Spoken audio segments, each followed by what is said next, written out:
So hello guys, welcome to the next video of my channel. और आज मैं आप लोगों को बताऊंगी IIM अमृतसर का अपना इंटरव्यू एक्सपीरियंस और कैसे आप लोग चीज़ों को टैकल कर सकते हैं, उसकी कुछ टिप्स। और मैं हूँ उत्तर, जैसे कि आप लोगों को पता है मैंने एक वीडियो ऑलरेडी डाल चुकी है अपने चैनल पर, जो कि था IIM रोहतक का इंटरव्यू एक्सपीरियंस। तो अगर आप लोगों को उसके बारे में कुछ जानना है या फिर हम चीज़ों को कैसे सॉर्ट आउट कर सकते हैं, तो उस बारे में आप उस वीडियो को विजिट कर सकते हैं, उसकी लिंक डिस्क्रिप्शन में है। तो अब बात आती है मेरे इंट्रोडक्शन की। तो मैं भी आप लोगों की तरह कैट 2023 की एक स्टूडेंट थी जिसने कैट 2023 प्रिपेयर किया था और दिया था। कैट में मेरे 96.92 परसेंटाइल आए थे, जिसकी वजह से मैंने काफ़ी ज़्यादा 20 स्कूल्स के इंटरव्यूज़ दिए थे। तो उस रिगार्डिंग मैंने एक चैनल अपना क्रिएट किया है, जिससे कि मैं आप लोगों के साथ अपना इंटरव्यू शेयर कर सकूँ और आप लोगों को भी आगे गाइड कर सकूँ। We should start the IIM Amritsar interview experience. So firstly, I'll tell you that there are two panelists in my panel. Like one was male and one was female. So I was a BCom graduate with no work experience. So they pretty much like वो बोल रहे थे कि आप लोग work experience क्यों नहीं लेके आते हैं, फ्रेशर्स एज अ फ्रेशर क्यों आप MBA में अप्लाई करना चाहते हैं and all that. So started like सबसे पहले जो मेल वाले प्रोफेसर थे उन्होंने मुझसे सबसे पहले पूछा why you hate your college Saint John's. Because ये क्वेश्चन उनके माइंड में इसीलिए आया क्योंकि मेरे कॉलेज में जो परसेंटेज थे वो 66 अप्रॉक्सीमेटली थे और मेरे 12th और 10th में 90s अबव थे, 12th में 95.4 थे।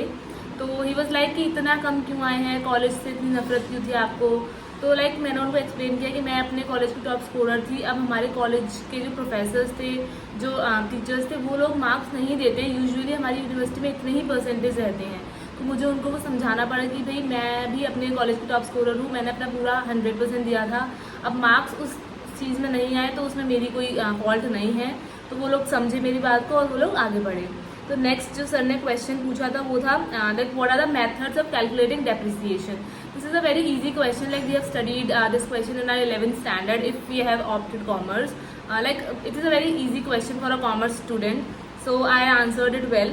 Next question he asked me like what is marginal utility. So this is also thing we have like studied in our 11th or 12th standard in economics. So this is also a question which I asked, which I like answered very easily. Next he asked is goodwill a fictitious asset. तो उस time पे मैं confuse हो गई थी fictitious asset में और intangible asset में। इंटेंजिबल एसेट मुझे क्लियर था, लेकिन fictitious की डेफिनेशन ही मुझे क्लियर नहीं थी, मैं एक्चुअली भूल गई थी उस टाइम पे। तो आई messed up with this question, but लेकिन उन्होंने बोला कि कोई बात नहीं, होता है ऐसा, जनरली हो जाता है बच्चों के साथ। तो वो आगे बढ़े। नेक्स्ट उन्होंने मुझसे पूछा how do we locate depreciation in the books of accounts of a company. तो डेप्रिसिएशन को आप कैसे अपने अकाउंट्स में शो करते हो, उसका पूरा प्रोसीजर उनको बताना था और it was an easy question. Like next is differentiate between corporate accounting and financial accounting. ये वाली चीज़ें हमने अपने BCom, जो कि मैंने ग्रेजुएशन कोर्स किया था बैचलर ऑफ कॉमर्स, तो उसमें हमने ये पढ़ी है। तो इसीलिए ये वाला क्वेश्चन भी हमारे लिए इजी हो जाता है जिन लोगों ने BCom करा है। अदरवाइज BBA का और जो अदर ग्रेजुएशन कोर्सेज है उनका क्या सिलेबस रहता है ये मुझे क्लियर नहीं है, लेकिन as a BCom graduate I can surely say that this question is very easy like according to different questions. Next question he asked how will you treat right issue in a company. Like this is also an easy question because एक अगर आप company setup करते हो, company के बारे में हमने 11th 12th BCom में पढ़ा ही हुआ है कि राइट इशू का कैसे ट्रीटमेंट रहता है, वो भी हमको पता है। तो अगर आप कॉमर्स ग्रेजुएट है तो अपना 11th 12th and like BCom everything that you have read in your graduation should be very thoroughly read about it because you may never know which question they would ask. Next what are the various methods of calculating goodwill. Like मेरे को ये वाला question याद नहीं था क्योंकि मैंने BCom में पढ़ा था, इसीलिए उन्होंने मुझसे पूछा, लेकिन उस टाइम पे मैं भूल चुकी थी कि क्या वैल्यूज़ मतलब क्या super profit average profit method होता है। उस टाइम पे मुझे याद नहीं आ रहा था, लेकिन अब मुझे याद है बिकॉज ऑफ दैट थिंग। लेकिन अगर आप फिर से मैं वही बात बोलूँगी, अगर आपने वो चीज़ पढ़ी है अपने किसी भी सब्जेक्ट में, क्योंकि ज़रूरी नहीं कि वो आपसे पूछेंगे कि आपका फेवरेट सब्जेक्ट कौन सा है, लाओ हम उसी में से क्वेश्चन पूछें, ज़रूरी नहीं है। They may ask from every subject, any subject that you have read previously. So यहाँ पे उनका ख़त्म होता है मेल प्रोफेसर का। अब फीमेल वाली जो प्रोफेसर थी वो अपना पार्ट शुरू करती हैं।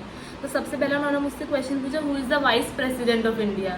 सो like this is an easy question if you are अगर आप इंडिया में रहते हो तो आपको पता ही होगा कि कौन वाइस प्रेसिडेंट है इंडिया का। Next is who is the president of India. This is also an easy question. Next is who is the first female president of India.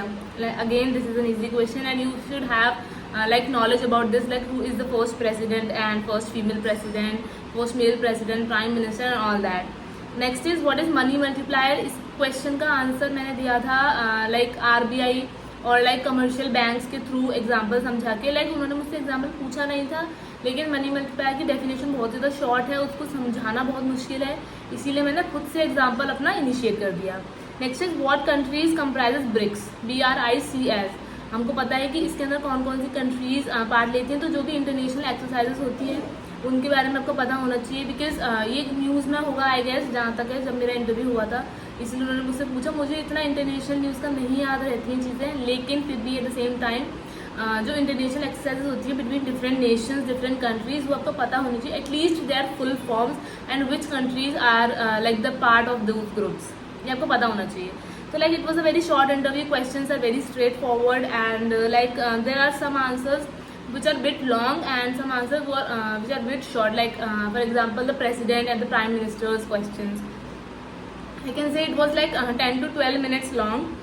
So in my opinion, IIM Amritsar interview was a smooth path, because all the questions are pretty much easier, like they are already known to me, like मैंने उन सबको पढ़ा हुआ है, whether in 11th, 12th and in my graduation I have studied those topics. Like 70 or 80% of the answers I have given very easily, but some of the questions are tough for me at that time. But और एक बात मैं आप लोगों को और बोलना चाहूँगी, अगर इंटरव्यू के टाइम पे अगर आपको कोई चीज़ नहीं आ रही है, कोई क्वेश्चन नहीं आ रहा है, तो उनसे बोल दो कि नहीं भाई हमको नहीं आ रहा, स्ट्रेट फॉरवर्ड कि भाई हमको नहीं आता. उस चीज़ को थिंक करना, उसको सोचना उनको अच्छा नहीं लगता है कि भाई बच्चे को नहीं आता, तो वो बोल रहा है कि हाँ भाई नहीं आता और टाइम वेस्ट नहीं कर रहा है.